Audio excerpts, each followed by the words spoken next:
میں تو حیرت میں ڈوب جاتا ہوں جب خواتین ہاتھوں میں پلے کارڈ اٹھائے میرا جسم میری مرضی کا نعرہ لیے میدان عمل میں کود پڑتی ہیں، اور پھر اس سے بڑے دکھ کی بات یہ ہے کہ ہمارا میڈیا ان کے پیچھے کسی نہ کسی انداز سے کھڑا ہو جاتا ہے اور ایک ماحول پیدا کیا جاتا ہے کہ اس کی زیادہ سے زیادہ تشہیر ہو۔ میرا معاشرہ، میرا دین، میری مشرقی روایات، میرا کلچر، میرا تمدن، میری تہذیب اس کی حمایت نہیں کرتا۔ میرا دین تو مجھے اس بات کا سبق دیتا ہے، میری بہن کو، میری بیٹی کو، میری ماں کو، میری بیوی کو میرا دین یہ سبق دیتا ہے کہ وَلَا تَضْرِبْنَ بِأَرْجُلِهِنَّ لِيُعْلَمَ مَا يُخْفِينَ مِنْ زِينَتِهِنَّ، کہ وہ اتنے زور سے قدم بھی نہ رکھیں کہ ان کے پاؤں میں پڑے ہوئے پازیب کی چھنکار غیر مرد کے کانوں تک پہنچے۔ جو اسلام اپنی شہزادیوں کے پاؤں میں پڑے ہوئے پازیب کی جھنکار بھی غیر مرد تک جانے سے روکتا ہے، تو کیسے گوارا کیا جا سکے کہ ٹھمکے لگا کے عورتیں ہاتھوں میں پلے کارڈ اٹھائے بلند آواز سے نعرے لگا رہی ہوں اور جو ہے وہ دھمک دھمک کر کے جو ہے وہ اپنے حقوق مانگ رہی ہو۔ تم حقوق کس سے مانگتے ہو؟ محمد عربی نے تمہیں 14 صدیاں قبل حقوق دیے، اور اگر تم اسلام کو نہیں مانتی اور اسلام کے ضابطوں سے انحراف کرتی ہو تو تمہیں میں ایک نقشہ ماضی کا دکھانا چاہتا ہوں کہ تمہارے وجود کو بھی گوارا نہیں کیا جاتا۔ اٹھا کر کے سسکتی بچی کو زندہ درگور کر دیا جاتا۔ بھائی اس لیے کاٹ دیتا تھا کہ کل کوئی میرا بہنوئی نہ کہلائے۔ عکاس کے میلے میں بیٹوں کے ہاتھوں مائیں فروخت نہیں ہوئی؟ تذلیل کا اور کیا روپ تھا جو عورت نے نہیں دیکھا تھا؟ یہ تو اسلام کا فیض ہے کہ اسلام نے ماں کا روپ دیا، اسلام نے عورت کو بہن کا روپ دیا، عزتوں کی مسند پہ بٹھایا۔ بیٹیاں زندہ درگور ہو رہی تھی، میرے حضور نے کہا میری فاطمہ میرے جگر کا ٹکڑا ہے۔ اس کو بتایا کہ تو تکریم کی جگہ پہ ہے، تو عزت کے مقام پہ ہے، اور حضور علیہ السلام سے سیدہ ملنے آتی، حضور اٹھ کے استقبال کرتے۔ عورت کہتی ہے مجھے حق نہیں دیا گیا جتنے حق تجھے دیے گئے۔ مرد کو وراثت میں ایک حق دیا گیا، عورت کو 2 حق دیے گئے۔ وہ باپ کی وراثت میں بھی حق لیتی ہے، شوہر کی وراثت میں بھی حق لیتی ہے، اس کو 2 حق دیے گئے۔ تو یہ تو عزت اسلام کی دی ہوئی ہے، یہ تو وقار اسلام کا دیا ہوا ہے۔ اسلام نے تجھے تکریم کی مسند پہ بٹھایا، اسلام تمہیں عزت کے مقام پہ بٹھایا، تو آوارہ ہو گئی؟ تو ہاتھ میں پلے کارڈ اٹھائے بازاروں میں گھومنے لگی، آوارگی کو اپنا حق سمجھنے لگی؟ یہ تو نقص تھا، یہ تو جاہلیت کے زمانے کی عورتوں کا مزاج تھا۔ تجھے تو یہ کہا گیا فَلَا تَخْضَعْنَ بِالْقَوْلِ فَيَطْمَعَ الَّذِي فِي قَلْبِهِ مَرَضٌ، کہا کہ جب دروازے پہ دستک ہو یا تو فون اٹھا لے، مجبوری ہو کسی غیر مرد سے تجھے بات کرنا، تو تجھے میرا دین کہتا ہے اپنی آواز میں لوچ نہ پیدا ہونے دینا، آواز کو تھوڑا سا کرخت کر دینا، دل کا کوئی روگی تیری آواز کی نرمی سے کوئی اور معنی نہ نکال لے۔ تو اتنی پاک اور پردے دار ہے کہ تیرے بارے میں خیال بھی پاک رہنے چاہیے۔ تجھے دیکھ کے مرد کو ادب سے نظریں جھکانے کا حکم دیا گیا ہے۔ نگاہیں نیچی کر لو، محمد کی شہزادی آ رہی ہے۔ نگاہیں نیچی کر لو، فاطمہ کی بیٹی آ رہی ہے۔ نگاہیں نیچی کر لو، عائشہ کی بیٹی آ رہی ہے۔ تو عزت کے مقام پہ بٹھائی گئی، تو کس نے تجھے آوارہ کر دیا؟ کس نے تجھے بد چلن کر دیا؟ چند ٹگوں پہ، چند ملکوں کے سرمائے پہ، اور چند آوارہ عورتوں کے کہنے پہ جو مغرب کی وظیفہ خور ہیں اور جو نہ نظریہ پاکستان کو مانتی ہیں اور نہ ہی نظریہ اسلام کو مانتی ہیں، ان کے کہنے پہ تو ان کے ساتھ جا کے کھڑی ہو گئی؟ پلٹا واپس، تیری راہیں تیرا دین دیکھ رہا ہے۔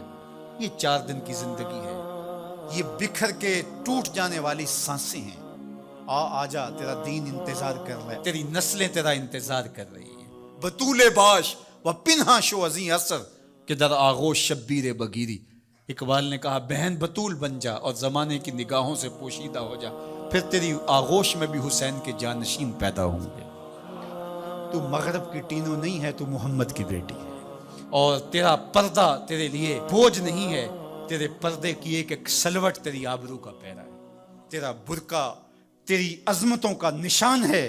جب تو برقعے میں سمٹ کر، جب تو شرعی پردے کے ساتھ ڈھیلا لباس پہن کے گھر سے کسی کام سے مجبوراً نکلتی ہے تو فرشتے بھی ادب سے سر جھکا لیتے. حضرت عبداللہ ابن عباس غالباً بیٹھے تھے تو آپ کے پاس کوئی تابعی بیٹھے تھے. تو اچانک آپ نے فرمایا تمہیں جنتی عورت نہ دکھاؤں؟ انہوں نے کہا جی دکھائیے. تو کہا وہ جو سیاہ رنگت کی خاتون گزر رہی ہے یہ جنتی ہے. تو انہوں نے کہا وہ کیسے؟ کہا ایک دن یہ حضور کے پاس آئی اور آقا کریم سے کہنے لگی حضور میرے لیے دعا کر دیجیے، مجھے مرگی کے دورے پڑتے تو میں گر پڑتی ہوں، تو آپ میرے لیے دعا کر دیجیے میں اس بیماری سے بچ جاؤں. تو اللہ کے محبوب علیہ السلام نے فرمایا اگر تو صبر کرے تو تیرے لیے جنت کا وعدہ ہے.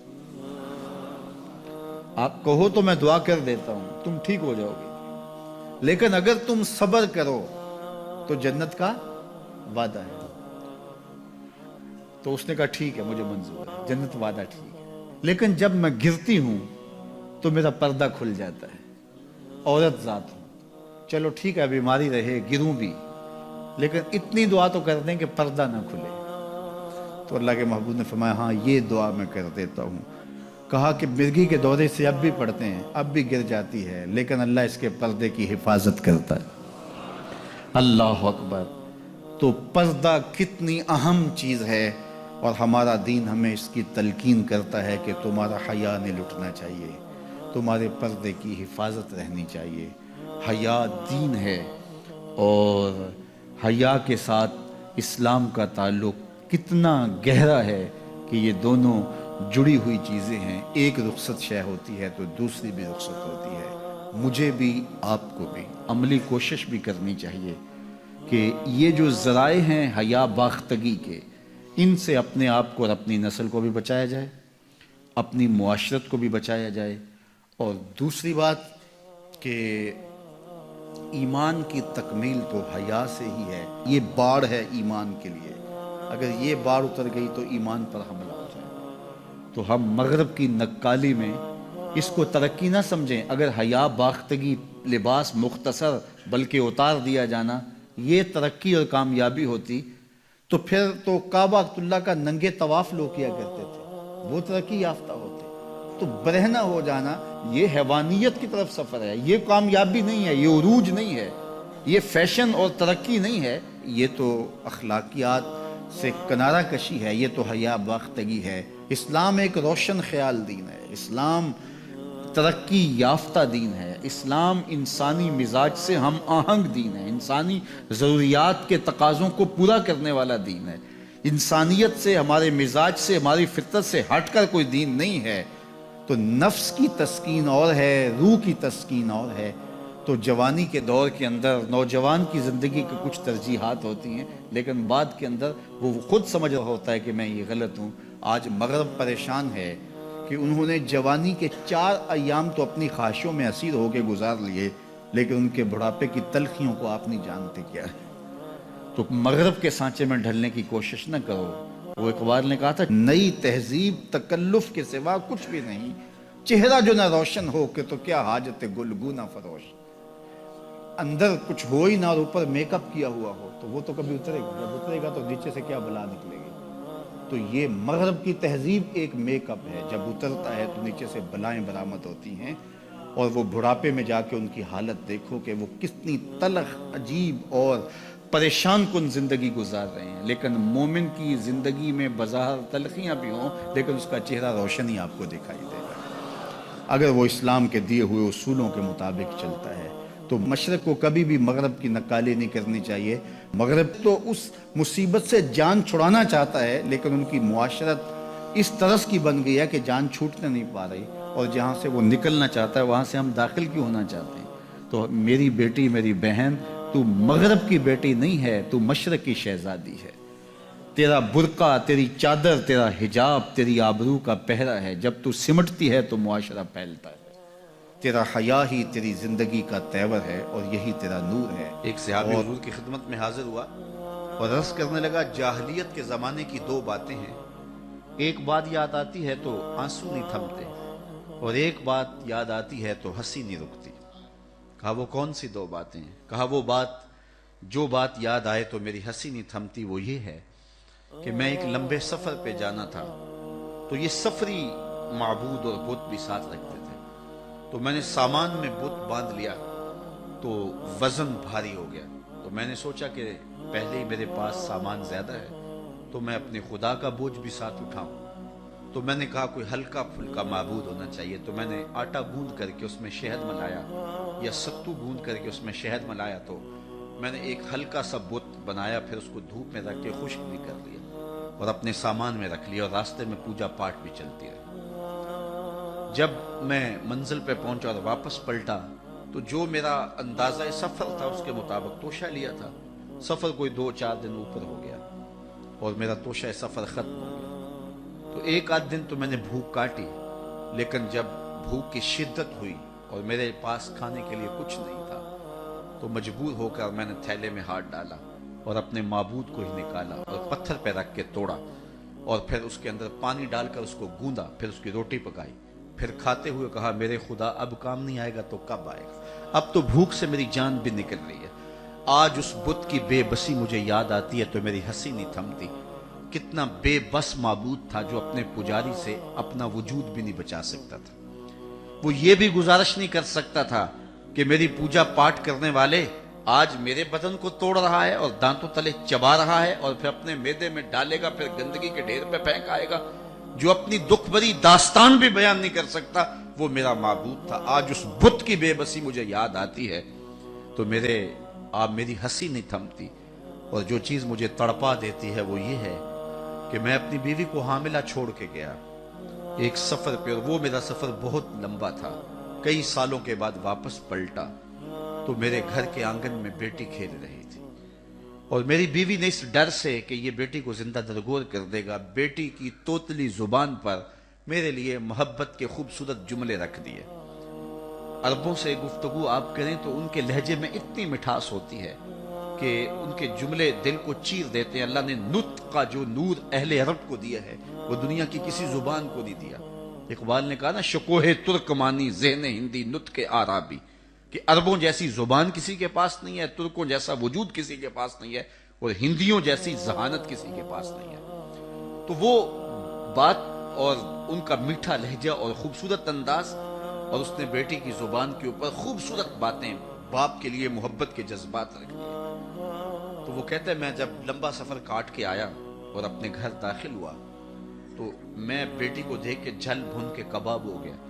لیکن ماں نے اس بیٹی کو میرے لیے بہت زیادہ تیار کیا تھا, اس کے دل میں محبت ڈالی تھی, اس کی زبان پر لہجے پہ اتنے میٹھے رس بھرے لفظ رکھے تھے. وہ دوڑ کے آ کے میری ٹانگوں سے لپٹ گئی اور یا ابا ہو کہہ کر کے مجھے پکارنے لگی, اور میں اندر سے کھول رہا تھا اور میرا خون جو ہے وہ جوش میں تھا کہ میرے گھر میں بیٹی. اور میں اپنی بیوی کو گھورنے لگا کہ ایک تو نے سانپ کو جنم دیا ہے اور دوسرا اس کو باتیں سکھائی ہے.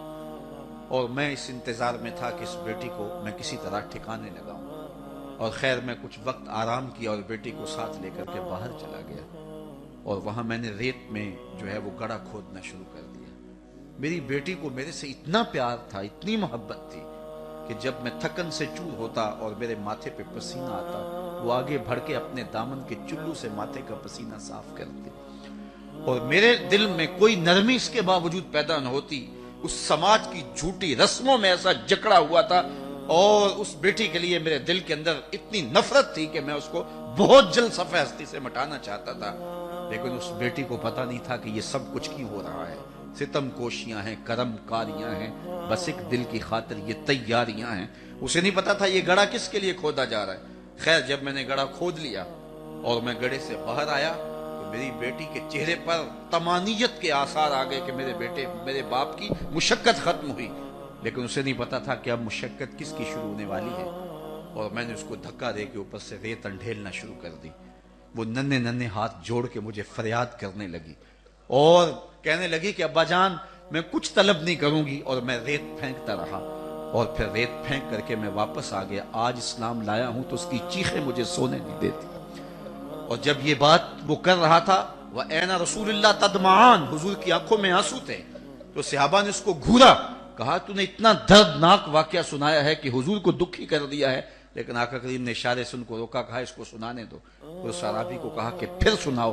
کہتا ہے حضور یہ بات جب مجھے یاد آتی ہے تو میرے آنسو نہیں تھمتے, بیٹیوں کو زندہ درگور کرنے والے اور بیٹیوں کو جو ہے وہ گڑوں میں پھینکنے والے اور اس پر خوشیاں منانے والے اور معاشرے سے داد وصول کرنے والے اور یہ بیٹیوں کا ظلم، بیٹیوں کے اوپر ستم کی کہانیاں رقم ہوتی تھی. لیکن سنو میرے اور آپ کے آقا و مولا میلاد والے رسول نے کیا کہا. جب حضور تشریف لائے اور بیٹیاں زندہ درگور ہو رہی تھیں، حضور نے ایک جملہ ارشاد فرمایا. ہم نے اس کو دوسرے پہلو سے سوچا ہے، کلمہ محبت تو ہے ہی ہے، لیکن اس ظالم سماج کے خلاف یہ اعلان جنگ تھا اور یہ حضور کا کلمہ جہاد تھا. حضور نے اس زمانے میں کہا جب بیٹیاں زندہ درگور ہو رہی تھیں کہ بیٹیوں کو زندہ درگور کرنے والے سن لیں، میری بیٹی فاطمہ میرے جگر کا ٹکڑا ہے. تو یہ دنیا کے سامنے حضور کا اعلان جہاد تھا.